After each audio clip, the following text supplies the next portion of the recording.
metika neno ki ye nya tisipol ibi utiano meni no matini na mete akel bot ina local sport amano kumturo amano tika timeki ipayo kanya Northern Uganda. Yes, in Uganda no cha benabe kar me yuni bodin ki tuoka Uganda mapapa kama no neno ne lokumturo duju obel kar me katio botina ne woke in California TV. Local sports are being about in every Wednesday. Tiada duju obel kar meno anomi mini local sports akaiti amite obel kar mene no keta no international sport atwero katio ke buri akore now akawa lapte wakaro kaneno kirno jemnetika katikere meno ki local sport wa yapi paje kan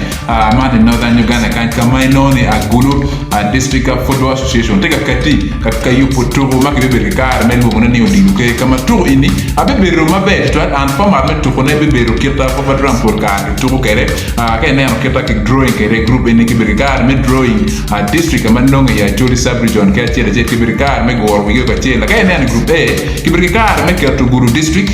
Omoro district Amoro district kila mo district ameno I group A nyuro ne eni don vote ACHOLI district committee ano now ka tiare group B ino agulu city Kenyo pian at the moment ke ne agulu city Roma ki district mo ke na work care and atie independent now agulu city take group B but the district take group B Noya district atie group B ka tie ke Agago district now in Kwaro district oduju manonga ya ACHOLI sub region kama atuma me gibi work man to me now outstage bebe kar metime o man away manyorni akekete agulu district berkar me hosting a team man me more district na second round bene a team me more district berkar me hosting a man agulu district now ke na forma patorini a beru charo umien po drama berja po drama tiri na initiate a team within ACHOLI sub region but berkar me to kone keda por kar po drama ke berkar me to kone semi final bene beru a man o man away kama ki to ki ganga a team chero idikal para work berkar me le now to ko take man to men now stage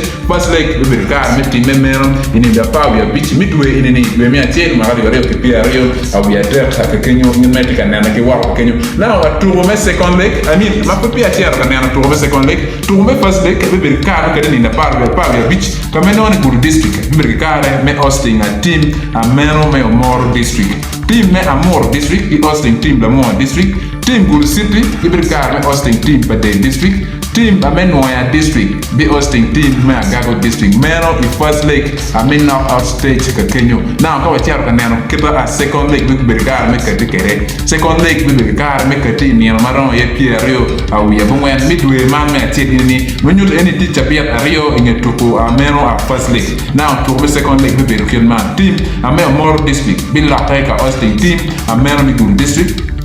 team me la Mon district be berkar me hosting Amoro district team Bade district be hosting Good City kami ya getane team me Agago district be berkare me hosting Noya district now mena ya kita no group stages unyo knockout stages be berkare me team me now a semi final be berkare me kati a first leg ke team me ni da pawia rio me do Mario e marali Rio ke Pierre ya ter kama second leg ke bene beru tabia Rio ke kan akakati ati mero ini de Pierre ya beach midway mi Rio marali Rio ke Pierre ya ter ni mahamanya mafudo ya in sport tinga kati kwati now ingetuko amen semi final kibeberu aka maromo 2 weeks kado final berikare amekati kama final berikare amekati ni ya pawia Rio miduma der imara 2023 kama ni en bene of course yin metika nena ki wako Kenyo turome la na mader bene betime eni kama turome la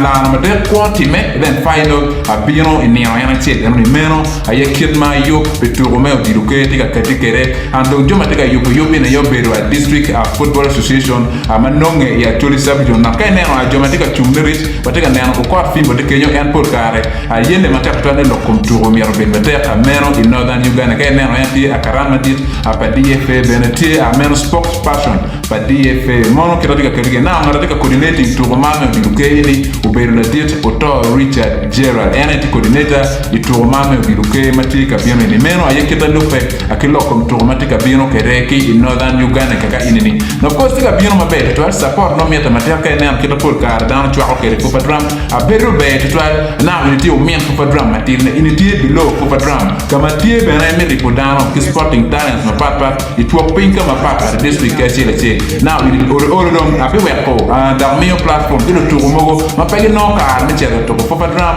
onyo jomogo mano lu to mogo tie ma ko ba rengiano o to bena ki be kar me sporting ngia o to unity ki je ma chele ria de be kar me yuko tugo maber twala mero in northern Uganda.